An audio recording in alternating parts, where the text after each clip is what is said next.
used to have the Bible thing that just pops up and a verse would come and it would comfort me, or when I speak to my auntie, it's just this feeling of warmth and peace. You're watching Testimonies of Hope. Witness the faith, courage, and transformation brought about by the guiding light of Jesus Christ in the lives of our students here at Pure Light Missions. From tragedy to triumph, this is Testimonies of Hope. Welcome back to Testimonies of Hope. Today I'm joined by Mulicka Cupido, and she'll be sharing her experiences with Jesus. Before we start listening to this wonderful testimony by Mulicka, I just want to read Psalms 40 verse 1 and 2. It says, I waited patiently for the Lord, and he inclined unto me and heard my cry. He brought me up also out of an horrible pit, out of the miry clay, and set my feet upon a rock and established my goings. Fasten your seatbelts as you're about to listen to this inspiring, wonderful testimony by Mulicka Cupido of how God has brought her up out of the miry clay and established her goings. Hi Mulicka, how are you doing? Hi, Tanaka. I'm good, and how are you? Mulicka, can you please just, I'm doing good by the way. I'm so excited to get into your story. But can you please just tell me a little bit about yourself? Okay, so I'm Mulicka Cupido. There's really not much to know about me, but I grew up in Rustenburg, Northwest Province, and yeah, I like swimming and I like writing, but yeah, that's just it. Oh wow, nice. I'm always fascinated by people that can write because I don't believe that I have the gift of writing. But guess what? I like singing. Maybe you can write a few songs for me. Mulicka, did you grow up in a Christian environment, Seventh Adventist? What was your religious background like? So, growing up, there wasn't really a religious background, but my family, my aunt and my uncle and my cousins, they used to be Seventh-day Adventists. So when I'd visit them, I would I would go to church. I know that they go to church on Sabbath. I knew that, oh, there's a God and stuff like that. But other than that, it wasn't really personal. So at home you wouldn't pray or have personal At devotions? home, my mother, I think she saw herself as a Christian, but we did pray when we ate food, before we ate, when we went to bed, we'd pray. But other than that, it wasn't like really a religious type of thing. It wasn't really something that we actually did at home. Okay. Oh, so it wasn't a practice that Yeah, it you... wasn't a practice we did at home. I see. So what then, how then was your background growing up? What kind of kid or child were you growing up? So growing up, it wasn't. I never really grew up I grew up in a broken home. My mother, my father passed away when I was young, so my mother was a widow, and then she got pregnant with my brother from a boyfriend. So after that, her and the guy broke up. So it was just me, my mother, and my brother. But we used to stay with my in-laws, and the living situation wasn't really it wasn't pleasant. There was always fighting, and yeah, her and my aunt never used to agree to a lot of things. Yeah. And so me and my mother were constantly moving. My mother, she used to work a lot, so she wasn't really present at home. And so I had nannies, but the nannies, it wasn't like, my mother. So I felt alone, and I would just, and I was bullied at a young age. I was bullied physically, verbally, and Bullied at school? no, not at school, at home, like after school, when the kids in the block. I was bullied by them, and yeah, so that really played. I became antisocial. I used to like being alone. I never used to like socializing. I used to just stay in the house, watch TV, do my schoolwork, and yeah, that was basically my day-to-day life, coming from school, hiding myself in the house, and just trying to And what was it like growing up with your mom in the house? So my mother also grew up in an abusive home. So she was also going through things, and so it wasn't really pleasant because if I made a mistake, if I did certain things, I would get beaten. My mother would shout me, and that really, I felt alone. I didn't really have a relationship with my mother. We were very, my mother wasn't emotionally present as well. So me and my mother, it was just like, and we didn't really have a relationship. And I don't think my mother noticed that we didn't have a relationship because of what she was going through and stuff like that. So yes. And so, why is it that there wasn't any emotional connection, and what was stopping that relationship from being there? So when I was growing up, my mother, I I don't know if this is what it was, but I feel like she lacked love because she grew up in an abusive home. So she wanted love and comfort, so she found it outside of home with her boyfriends. And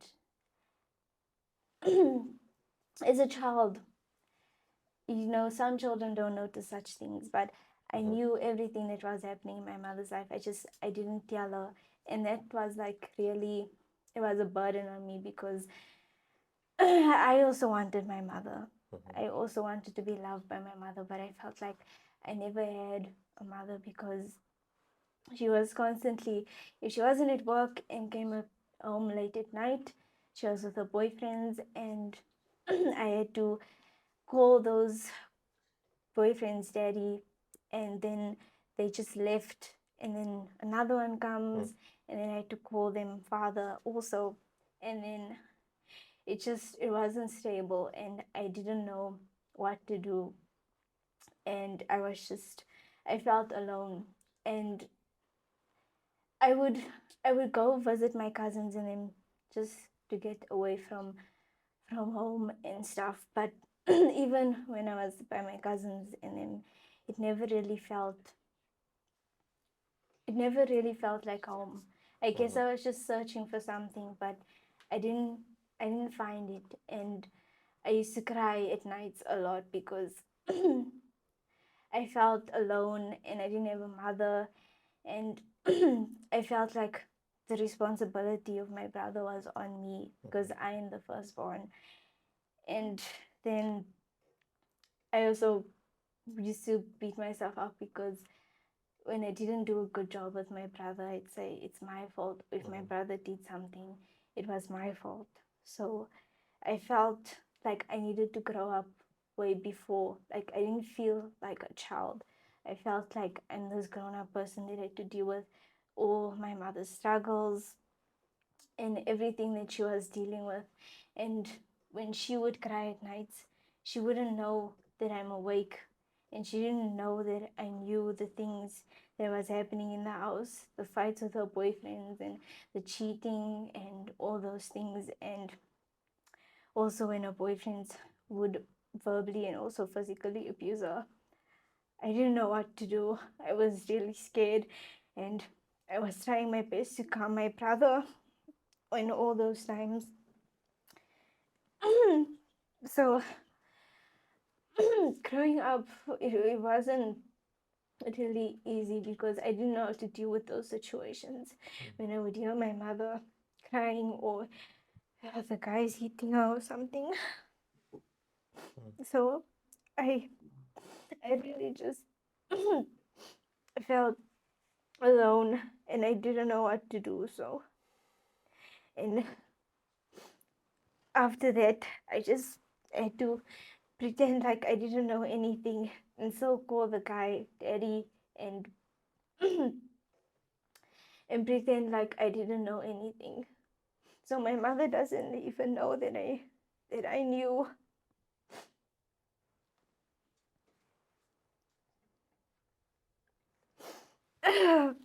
This is exactly the reason why I said Psalms 40, verse 1 and 2. It says, I waited patiently for the Lord, and he inclined unto me and heard my cry. He brought me up also out of an horrible pit, out of a miry clay, and set my feet on the rock and established my goings. As I listen to Mulicka sharing a story, I like to think that David found himself in a similar situation, and there were sleepless nights that he would have crying, searching out for God. And it says he waited patiently for God, and God eventually came through for him. And it says that he set him on the rock and established his goings.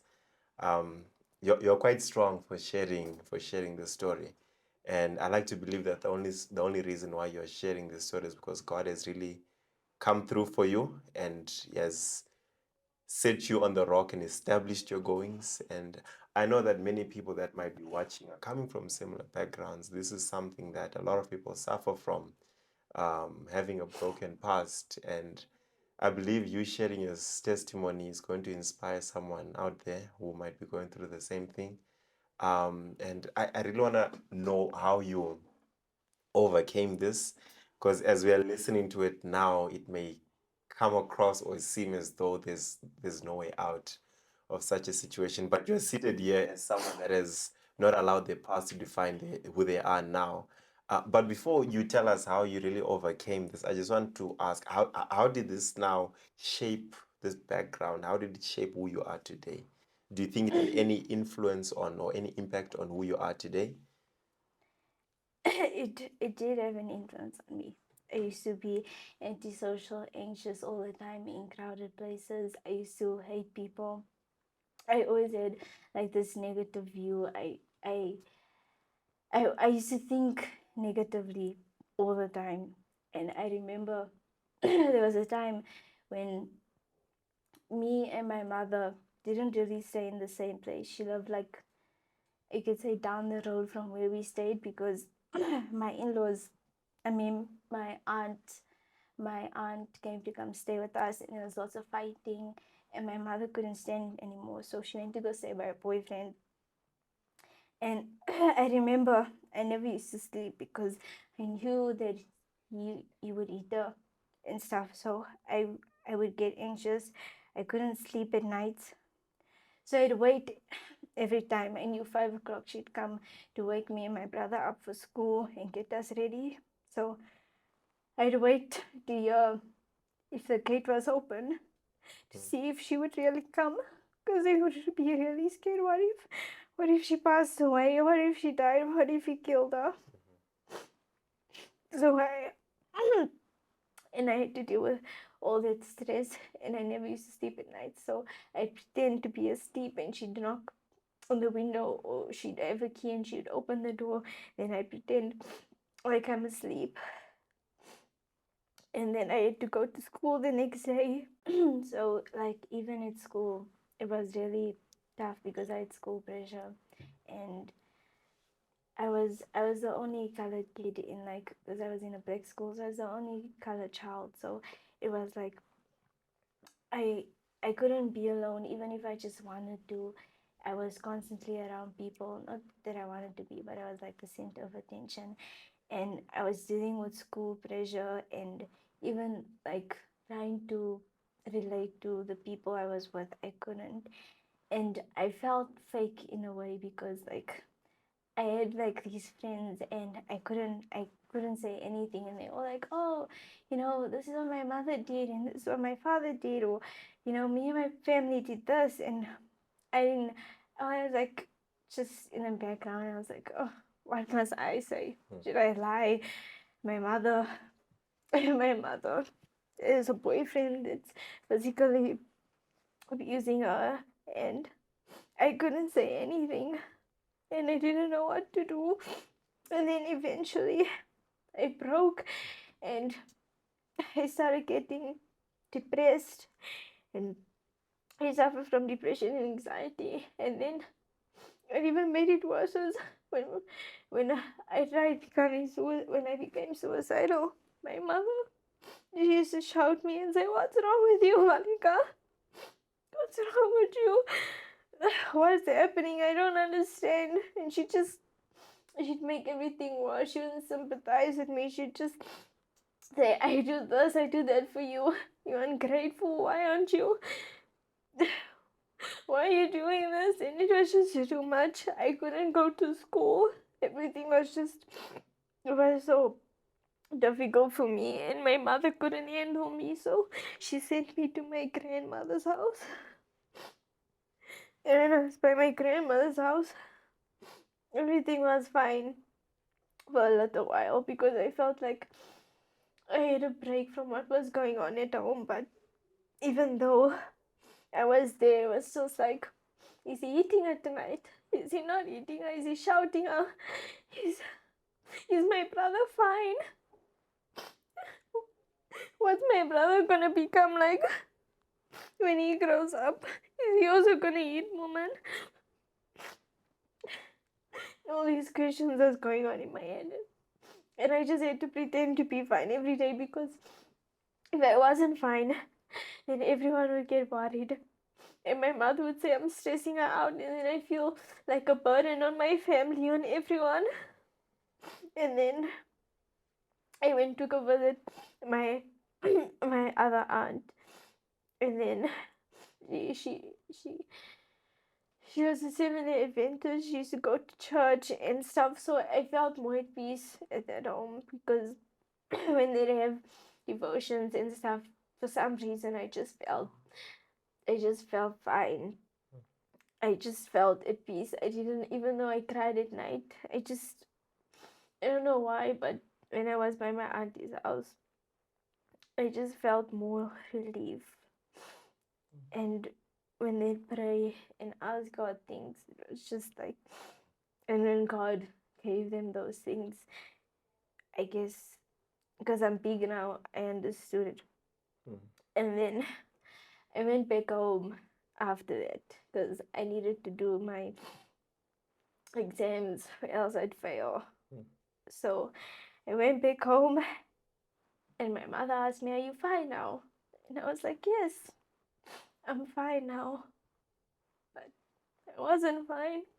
I just told myself that I just need to get through this and just survive, because if I didn't, what was I gonna do? So I just needed to pretend, because if I didn't, then they'd say I'm stressing them out, and I'd feel like a burden, and then I'd feel worse. so so I went to school, and I pushed myself, and eventually, I think that's when I started praying. I think when I went back home, that's when I started praying.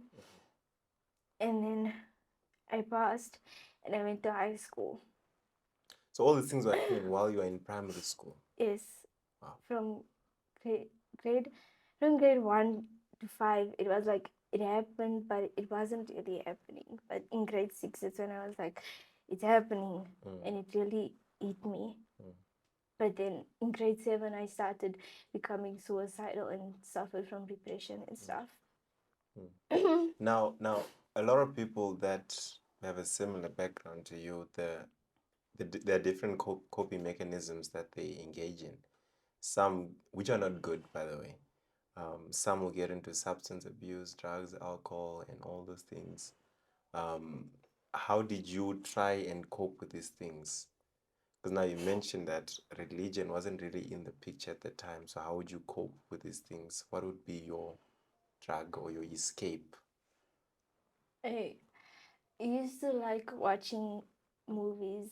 I think that was my escape. Every time after school, I'd put on TV. I'd like fiction. I think it was my escape, because I liked fantasy movies. Sci-fi made me believe in something other than what I was going through.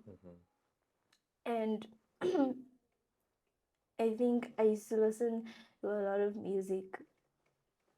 I think that comforted me. And I used to like being alone. I didn't socialize. Straight after school, I would be in my room watching movies constantly, listening to music, just being on my own. I guess that's how I coped. Now, I know that your story doesn't end all sad and gloomy. I know that some something special really happened in your life. And you kind of mentioned it a bit when you said you went to your aunt's house and you started going to church and things like that. How did you get to now have a connection or a relationship with Christ? I think God didn't really mean much to me before, even when I went to my aunt's house. But it was it was with COVID, and my mother started getting serious, and she was scared, and my aunt started ministering to her, and she wanted to change her life and things. And then we started having family devotions, obeying Sabbath, With and your mom? with my mother. Okay. And that really helped our relationship. And I saw that we were laughing more, eating together more. And before she'd go stay with her boyfriend, we'd bond in a way. So I saw a real change in my mother while we were doing those things, and that made me desire that. So I started reading the Bible for myself and listening to sermons. And when I was doing all those things, then that's when I really felt God comforting me through those nights when I wasn't really doing well, or when I just felt like killing myself or doing self-harm. Then I really feel God's comfort. I don't know how to explain it, but I just felt like, there's someone that's there. And I think, I don't know when was it, but I think I listened to this sermon on God's love and how He died for us on the cross or something. And it really made me feel like that there's really someone out there that loves me. I mean, at first it was like, it wasn't real. I thought maybe God is like a fantasy or something. But then I told myself that it's better to believe in a fantasy that will help me than loving this darkness. Wow.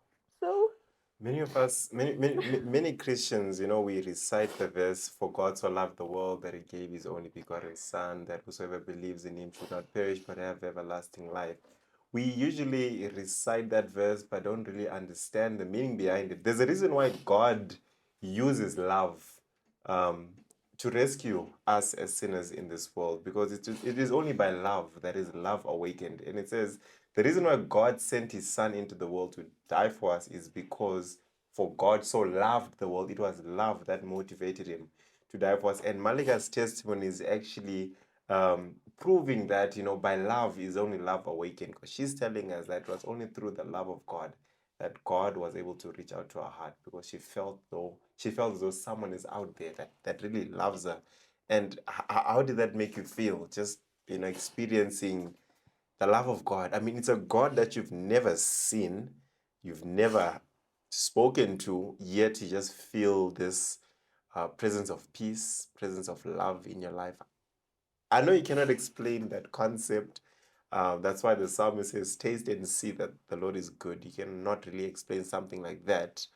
But if you could try to explain it in your own, how did it make you feel? Because a lot of people are in your situation and they kind of don't know how to respond to this. But how does God bring some form of a solution into such a situation? I think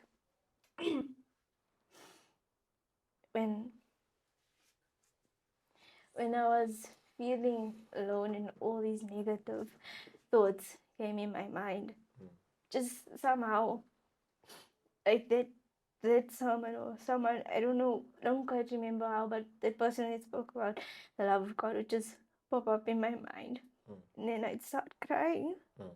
And I would ask myself, is there really someone out there that loves me? And I would cry to God, and I would say, then I feel really cold inside, and I feel empty, and I feel a void, and I feel scared, and I feel like I feel like there's no hope. I feel like dying. What's the use of loving? And I say, and I cry to God and I say, please just show me.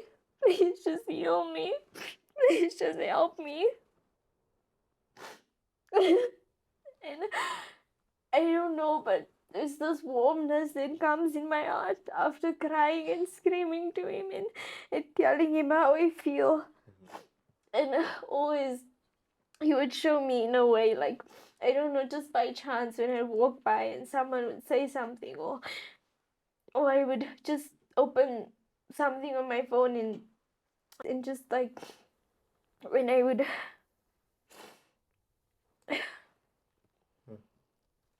Wow. It's really a wonderful sight to behold, just to see how God's love can actually awaken or fulfill someone that is going through a lot of things, someone that is empty inside, someone that has no purpose of living, and God just gives a solution to that by just loving someone. That is really something that is lovely to see. I think it wasn't easy for me to accept that someone actually loved me because I felt really worthless. But I think I used to go in the stages where I would be fine, and then I would just, when it felt too comfortable, then I'd go back to my old ways. But the fact that he never gave up on me and working through my aunt and the people around me, and how he would encourage me even when I would feel really, really low. And I think this comfort isn't something that you can get from a normal human being, because even when I cry and someone hugs me, I don't feel the same way. Like when I'm alone and I cry to God. And I guess He just showed me in my life that that He's gonna always be there, that He won't leave me. And it was really something, because who would say that? No. Yeah. No, God loves us, and He'll never leave us.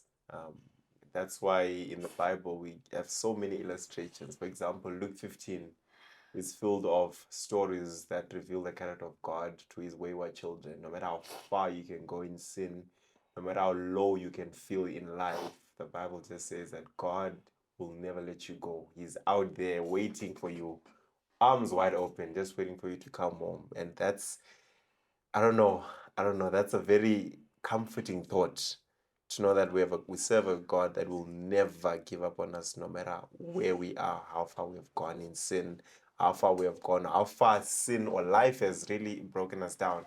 God is just still there, waiting, arms wide open to receive you. Wow. And how did this now make you want to have a relationship? How did it make you have a relationship with Him? I guess because when I heard about His love and that there's someone, I just spoke to Him every time. When my mother was shouting, when the guy was shouting and eating up, I would pray. And then the loudness would just stop. Wow. And sometimes I would shout at him and say, why isn't this stopping? Because it's really affecting my siblings. And there's nothing I can do. And my mother's just not leaving. I would ask him why. What do you want me to do? Because I'm praying and nothing's happening. So you began wrestling with God. Yes. And what would He say, or what would He do?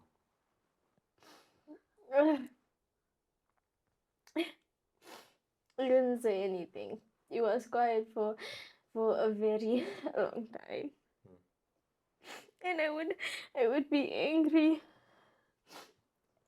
But I would try and encourage my mother and tell her that let's read, not let's read, but when we speak about God, she used to blame God a lot for a lot of things. So I guess I just inherited that. I got that, and I started blaming Him or questioning Him because nothing was happening.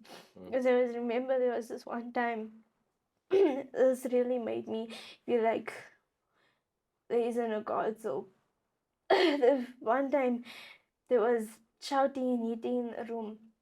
And I'm with my brother in this room, and my little sister's there by my mother and him. And I was scared. So I ran. And when I heard my little sister cry, I ran in and I opened the door. And I saw she was crying in the room on the bed. And the guy was holding my mother down on the ground with her feet. And I grabbed my little sister and I ran out. And I gave my little sister to my brother. And I went back and I said, Mommy, come, let's go. And I told him, please stop it. And then my mother said, Mulicka, go. And then she came into my room. He let go and he came into my room, but he was banging on the door. He was banging really loud. And then he wanted to break the door down. And I had to undress myself and tell him, I'm naked, please don't come in. And I told God, why? Please make it stop. He didn't say anything. He didn't do anything. It was just, I couldn't anymore. And then I started becoming, I couldn't handle it. I couldn't keep silent anymore. So this time I'm in high school and God's not saying anything and I'm trying my best. I told him I'm trying my best. I'm making time for you after school. I'm reading. I'm reading. I'm praying. What more do you want me to do? And then I couldn't. I stopped speaking to him. I didn't believe in God anymore. And then I just became rebellious. I used to be rude to my mother, to the guy. I just couldn't deal with it anymore. And then my mother sent me away because I was creating problems in the house. And she sent me to go with my aunt. To go live with my aunt. And that's when my relationship with God started again. How did it start? My aunt didn't do a devotion and they 7-day Adventist, so even though I didn't want to do it, I'd have to sit in and do it. And then I just started speaking to him again and said, look, where I am now, I don't have a mother. I miss my mother, even though I was so mad at her. I miss her and I'm not with her. What does he want me to do? And I just shout at him every night. And then with my aunt was reading something to me. And my aunt would have studies with me, just us two. And she was just showing me. And God doesn't hate you, Mulicka. Even though this is happening and you just miss your mother and you can't deal with any of it, He doesn't hate you. And I think she read me that verse where it says that He feels our pain or He's touched with our infirmities or something. And I just cried and I said, I don't feel it. I don't feel it, God. What are you trying to say?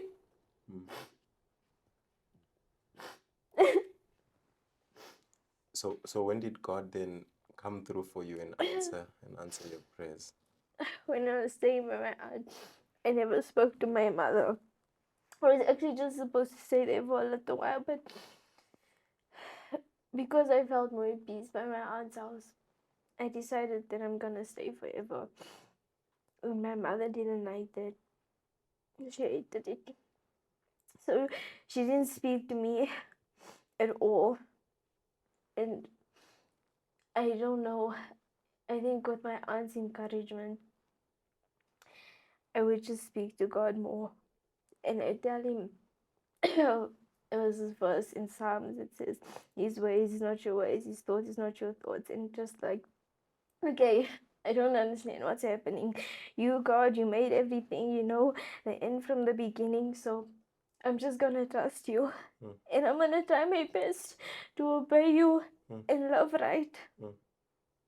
So I did it. Even though the environment wasn't right because my cousins were smoking and drinking, I said, I'm not gonna do it. And I didn't. And I obeyed. And every night I'd pray, every morning I'd wake up, I tried my best. And I thought I needed to be perfect because I thought that's when God would actually answer me.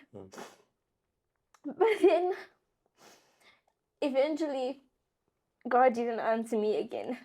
It's been 2 months. I'm still not speaking to my mother. I don't know what to do because I am trying my best. I'm not doing the things the other kids are doing. I'm trying to love righteous, like you said, to obey you, to love people, and to not hold grudges. I'm even praying for my mother's boyfriend. What more do you want me to do? What would you say? He kept quiet. And then I went back into a rebellious stage and I started smoking and drinking because I felt like, what's the use? I'm trying again. He's still not answering.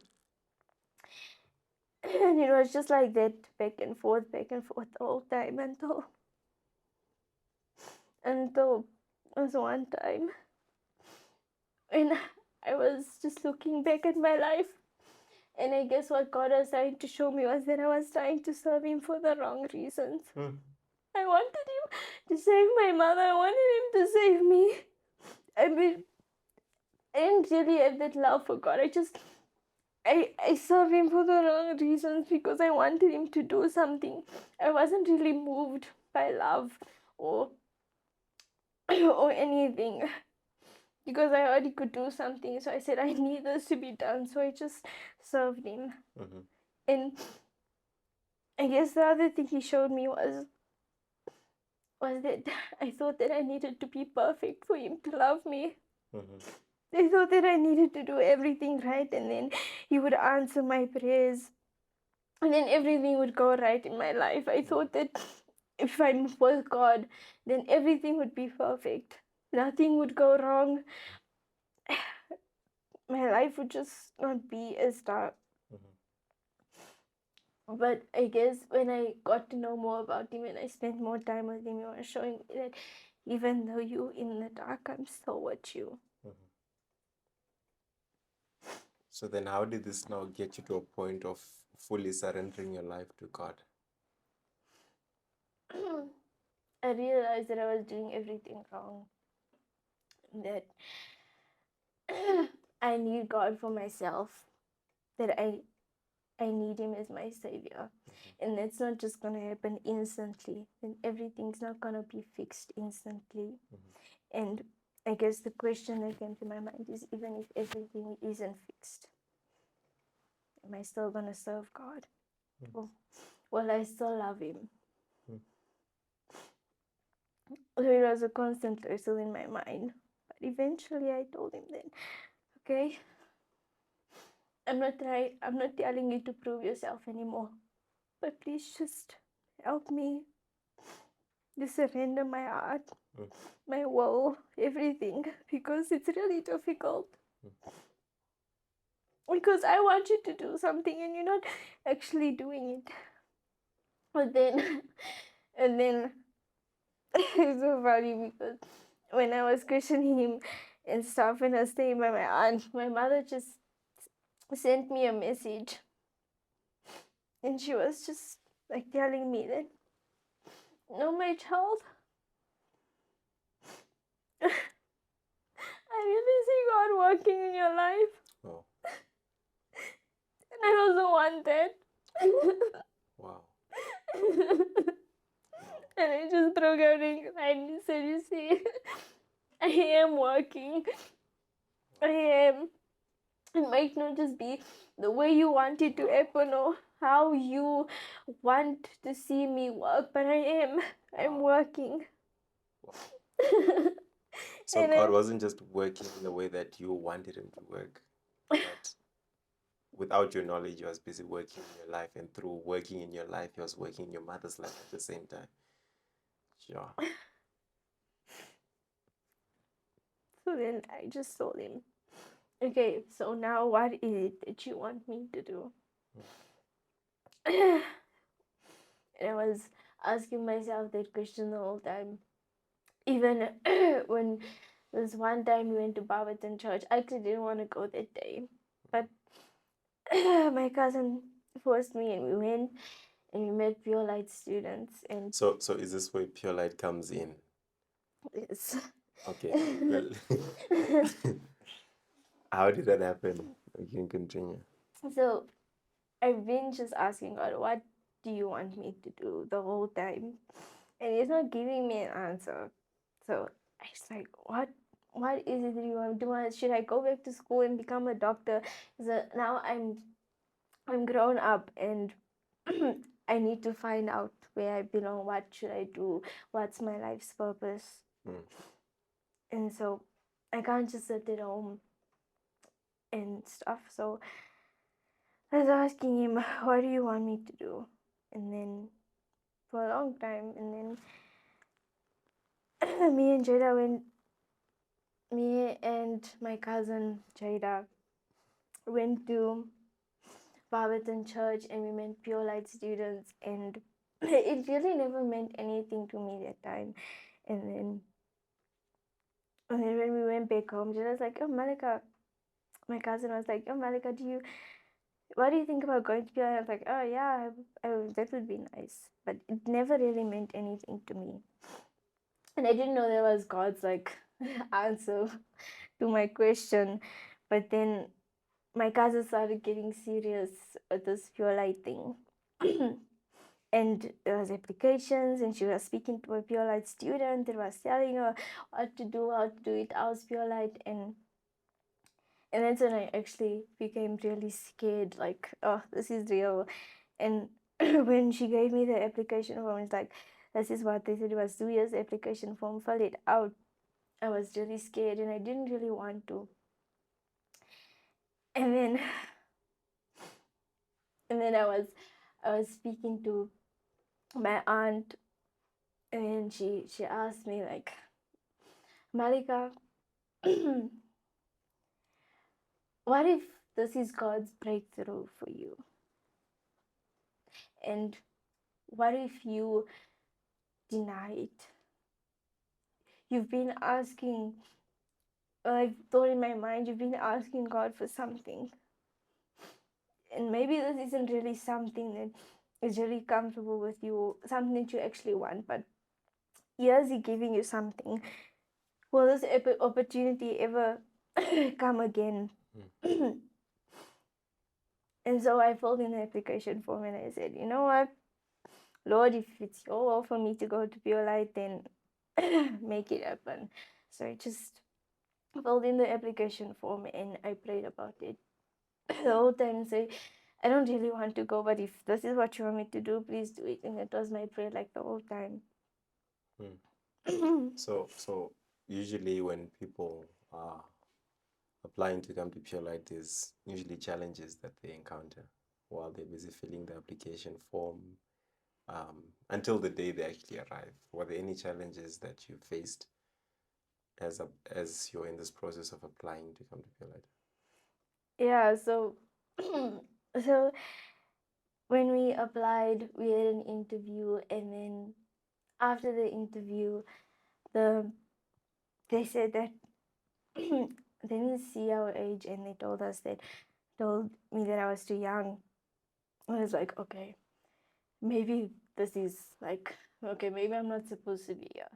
And I wasn't really, I wasn't sad, but I wasn't also happy about it. I was like, okay, I tried something, but it failed. And I was like, okay, so what should I do now?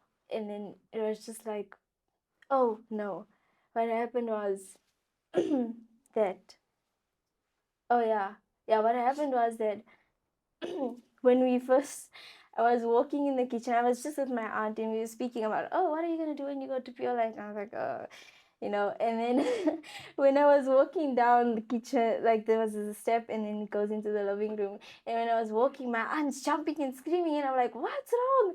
And then she's like jumping and screaming happily, and I'm like, what, Mommy Candace? And she's like, you got accepted. And I'm like, oh. And I was like shocked, and I was also screaming. And then I was like, okay, this is real. And we were just waiting for my cousin's application form. But then she got accepted as well. But then after that, they told us that, no, you're too young. And I'm like, okay, now I wasn't sad, happy, but I was like, no, man. I just didn't feel right about it. And I was like, you see, and I was like to my cousin, oh, you see, it's useless. Why did we even apply? Because I knew this wasn't for us. I knew we weren't supposed to go here. But then, there's my aunt spoke to the dean, and they said we could come. And I was like, okay, they just told us we were too young. Are they lying? Is this not real? So I didn't want to get my hopes up again. And so I just like, okay. But then they said, we need you to come, son. And I'm like, oh, now this soon? And then it was like, wow. And then when we actually picked our bags, I was like, okay. It was something that was really shocking to me, but I decided not to complain or anything, and I just thanked God and was like, thank you. Now you're yet pure light. Now we're pure How is light. it? Oh, pure light. It's really it's really not what I imagined. Like, if the lectures, everything, it's just beyond my imagination, honestly. And I didn't think I'd be getting this much info. I didn't know that I would be getting this much information and all. It's like, it's really nice, the people, the environment. And I think that I'm really learning and growing more now that I'm in pure light. And I think that's really something God wanted me to be in, because it's way out of my comfortable zone. Like, it's so much people, new people, and so I had to just change how I was before and become somebody else. And I think that's what God wanted. He wanted me to break out of that shell that Mulicka was in and grow and learn, and you know. So I'm really thankful, even though sometimes it's just like, oh, I think God is really wanted me here to shape me into someone that He could work with. And how does your mom feel about you being here, or what's your relationship with her like at the moment? So right after we didn't speak for a long time, and I was praying to God, my mother finally started speaking to me, and she wasn't mad at me like she was before, because she said that, and when we spoke, she was like, she felt like I was abandoning her also by just leaving, because she felt like I was her support through everything. And then I'm just gone and telling her I'm never coming back. It was really painful for her. So that's why she didn't speak to me. And I told her it wasn't easy for me also, but I couldn't grow or be the person that I needed to be when I was at home. And she understood. And we speak now. And I think God is really helping her now, because she's even reading the Bible, and she's reading Ellen G. White books, and she encourages me now that I'm at Pure Light, which is really weird, because before I used to encourage her, and so when I came to Pure Light, and she's starting to encourage me, I was like, okay, okay, this is this is weird, and it made me cry more and thank God more, because even though I was going through all those things and I felt like He wasn't there, He was. And it's just, I didn't really see, because of the mindset I was in. And I had to come out of that mindset. And now that I'm looking back at everything, I'm seeing that God really was doing something, because my mother's changed. And she's less harsh than she used to be, like when she was before. So yeah. Thank you so much, Mulicka, for sharing your story. Mm-hmm. It has definitely touched me. I was just holding my tears back in. But it's really lovely to see how God has, led you through your journey and how he's still working in your life and still revealing himself to you.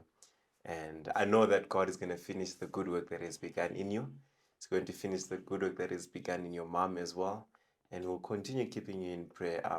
I know someone is watching out there and they probably can relate very much with the story that you've just shared. I just want you to share a word of encouragement to them, just to motivate someone that has a similar story to yours. What would you say to that person? Even though it feels like you're in darkness and you all alone, going through whatever you're going through, and you feel like there's a void and you feel empty and you need peace and you just you feel this heaviness in your heart. Something that always encouraged me was knowing that God loved me, even though it wasn't a physical person or I couldn't see him or actually hear his voice. I think the love that God gave me really pushed me through one of the most difficult times of my life. So I think it's just need to change this negative mindset of yours in saying that everything's bad, nothing's going good, and try to see the positive in everything. And even if you don't see any positive, just know that God is really working, and that you might not see it now, but in the future, He'll really come through for you. There you have it, friends. God is working in your life. Although you may not see it, He's working. And in hindsight, when you look back, you'll see how God has led you in your own life. Don't give up. Just hold on to God. Thank you so much for tuning in to listen to this wonderful testimony. Hope to see you next time. Bye.